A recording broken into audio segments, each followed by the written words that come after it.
Hi everybody, it's Roxanne for Rox Talks. Today I want to talk to you about eternity. I've been thinking about it a lot lately, eternity. Just yesterday night we did a photo shoot and I noticed how my skin is getting so dry and wrinkly. And this morning I was chewing a piece of gum and a little piece of my bottom tooth here chipped off.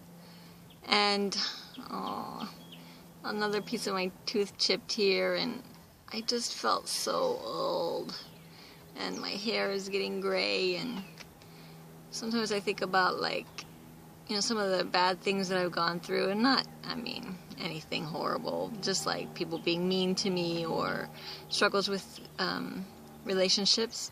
And I prayed, I was like, God, please let me see these struggles as something more like very, very momentary.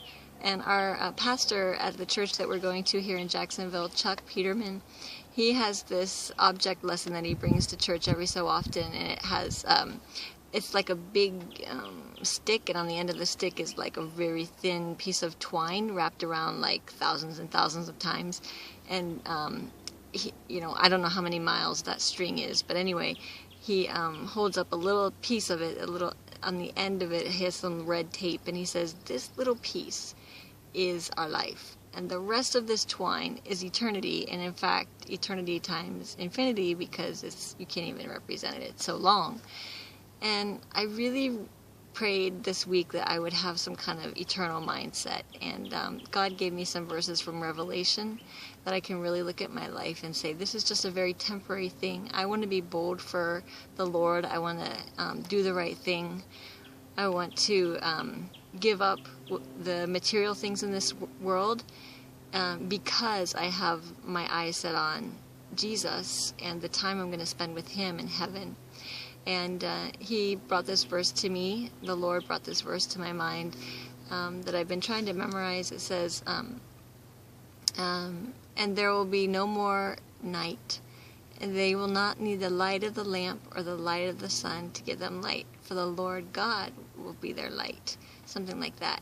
And, what do we use in our life as our light of a lamp or a light of the sun that gives us light instead of God? We use, worldly wisdom, networking prowess, every other, physical or intellectual or even sometimes spiritual gifts that we use as our light. But the Lord God Himself is supposed to be our light.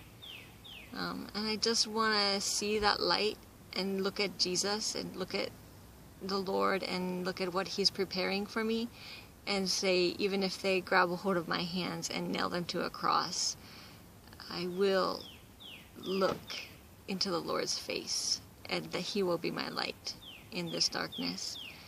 I hope that we can have that. I hope He brings that to my mind. I acknowledge that I'm so weak, and that's why I had to pray that because my mind always is coming back to this present reality, but this is not all there is. There's more, so I hope that you can stay in the Word and get an eternal perspective this week. Stay in the Word.